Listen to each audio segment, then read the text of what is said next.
अल्लाह ताला से जो दुआएं मांगी जाती हैं उसमें अल्लाह ताला को सबसे ज्यादा पसंद और महबूब वो दुआएं हैं जिसमें देश की, वतन की और मुल्क की हिफाजत की, अमन और चैन की दुआएं मांगी जाए। और ऐसी दुआएं मक्का मदीना से मांगकर लौटने वाले हाजियों का मैं भी अपनी ओर से इस्तकबाल करती हूँ। तेरे सब मोदियों पर भारी हूँ, तेरे सब मोदियों पर भारी हूँ, मैं कांग्रेस विचारधारी हूँ। वीडियो कर दिया तेरे सब मोदियों पर भारी हूँ, मैं कांग्रेस विचारधारी हूँ। मेरे माथे पर निशान सजदों के, मेरे माथे पर निशान सजदों के, कौन से देख तिलकधारी हूँ, कौन से देख तिलकधारी हूँ। हमारे बीच अल्पसंख्यक सम्मेलन में मौजूद अखिल भारतीय कांग्रेस कमेटी के माननीय सचिव मेरे बड़े भाई आदरणीय सज्जन वर्मा जी, अल्पसंख्यक विभाग में जान फूंकने वाले, सारे मध्य प्रदेश में अल्पसंख्यकों का एक आगाज पैदा करने वाले मेरे भाई अल्पसंख्यक विभाग के प्रदेश अध्यक्ष भाई मुजीब कुरैशी जी, हमारे जिला अध्यक्ष वाजिद भाई शाह जी और हमारे बीच मौजूद शहर अध्यक्ष बाबू भाई जी, भाई इरशाद जी, नवेद जी, इरशाद कुरैशी जी और हमारे मेरे भाई मुराद चौधरी जी, शादाब जी, सारे भाइयों, हमारी सम्मानीय बहनें, हमारी नीलम जी और बहन सोहेल जी और सारे भाइयों, हिंदुस्तान की आजादी की लड़ाई में जितनी शहादतें और जितनी कुर्बानियां हमारे हिंदू भाइयों ने दी हैं, उतनी ही शहादतें और उतनी ही कुर्बानियां हमारे मुसलमान भाइयों ने भी दी। तब जाकर मातरे वतन हिंदुस्तान आजाद हुआ।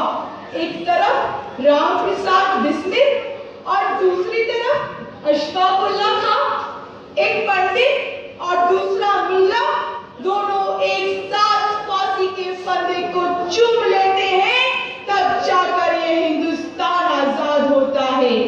आज हम अल्पसंख्यकों की बात करते हैं। अल्पसंख्यक सम्मेलन हमने आयोजित किया है। अल्पसंख्यकों में सबसे ज्यादा तादाद मुसलमानों की है और मैं इस देश में इस परंपरा का निर्वहन करना चाहती हूँ कि जितने सम्मान के साथ हिंदू शब्द का उपयोग किया जाता है, इस देश में बार बार अल्पसंख्यक बोलने की बजाय उतने ही सम्मान के साथ मुसलमान शब्द का उपयोग किया जाना चाहिए।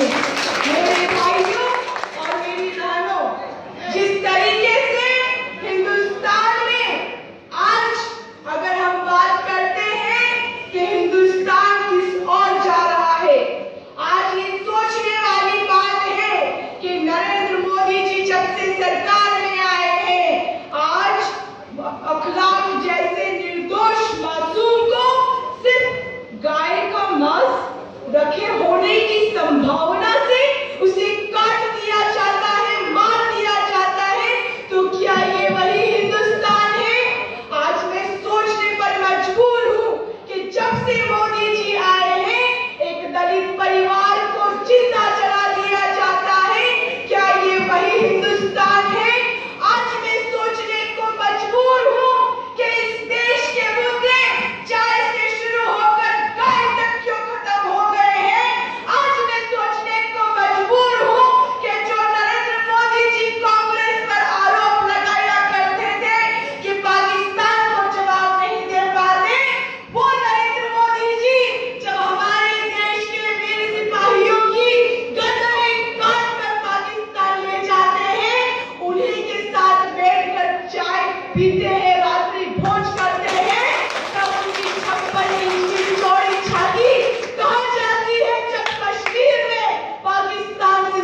वोट देने से परहेज करते हैं, बल्कि उनका परहेज खत्म हो गया है।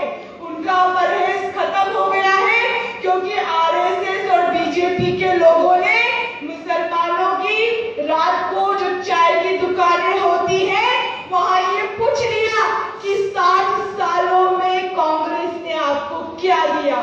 तो बड़े ही दुख की बात है कि मुसलमान ये नहीं बता पाएंगे कांग्रेस ने 60 सालों में क्या दिया। मैं दावे के साथ कहना चाहती हूँ, विश्व के किसी भी मुल्क में चले जाओ, जो आजादी अपने धर्म का पालन करने की, जो आजादी संविधान के अधिकारों की, जो आजादी अपनी शिक्षण संस्थाएं चलाने की हिंदुस्तान में कांग्रेस ने मुसलमानों को दी है, वो विश्व के किसी मुल्क में आपको नजर नहीं आएगी। आज लेकिन हमारे पिछड़ेपन का सबब क्या है, कारण क्या है? आज ऐसी कौम जिसके हुजूर पाक सल्लल्लाहु अलैहि वसल्लम पर जब कुरान नाज़िल हुआ तो पहला हर्फ था पढ़ पढ़ पढ़। आज वही कौम अनपढ़ अनपढ़ अनपढ़। क्यों? आज हमारी कमजोरी की वजह शिक्षा है। आदरणीय सोनिया गांधी जी ने यूपीए की सरकार से हमारे मदरसों के आधुनिकीकरण के लिए हमारे बच्चों के हाथों में सिर्फ पेचकस पाने न रहे, कलम आ जाए, इसके लिए करोड़ों रुपए दिल्ली की सरकार से भेजा। लेकिन नरेंद्र मोदी ने गुजरात में वजीफा कहकर ठुकरा दिया और शिवराज सिंह चौहान ने उस राशि को लफ्ज कर दिया, लेने से इनकार कर दिया। इस तरीके से आज जो हमारे हालात इस देश में है कि आपने भारतीय जनता पार्टी को वोट देने से परहेज करना बंद कर दिया।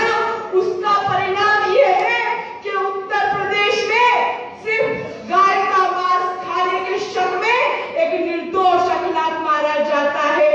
जिस तरीके का परहेज आपने बंद कर दिया, उसका परिणाम है कि आज इस देश में हमें किन नजरों से देखा जाता है कि हमें अपनी देशभक्ति को साबित करने की जरूरत महसूस होती है।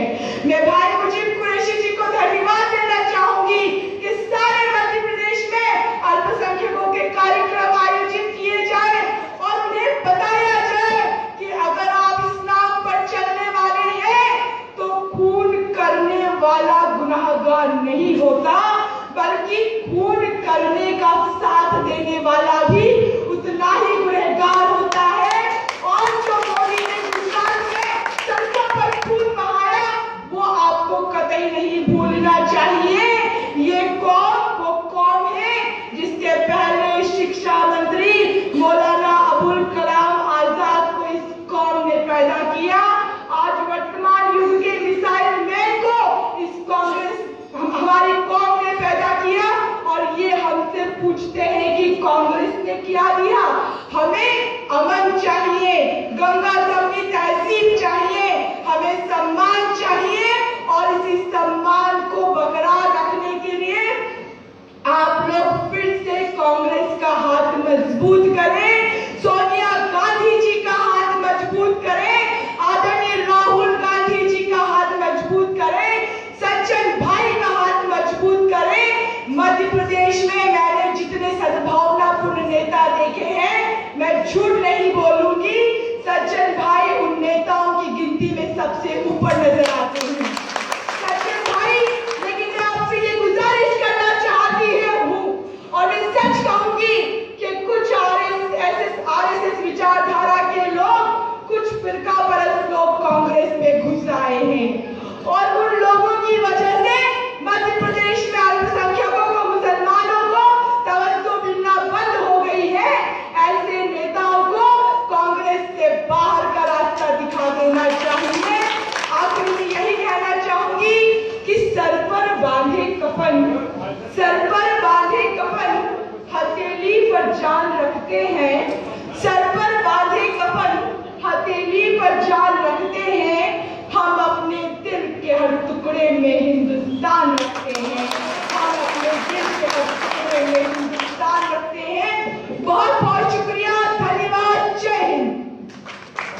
बहुत बहुत शुक्रिया मैडम। और आपके भाषण में सबसे मूल मुद्दे की बात कही कि मुसलमानों को अगर सबसे ज्यादा किसी चीज पर ध्यान देने की जरूरत है तो वो शिक्षा पर देने की जरूरत है।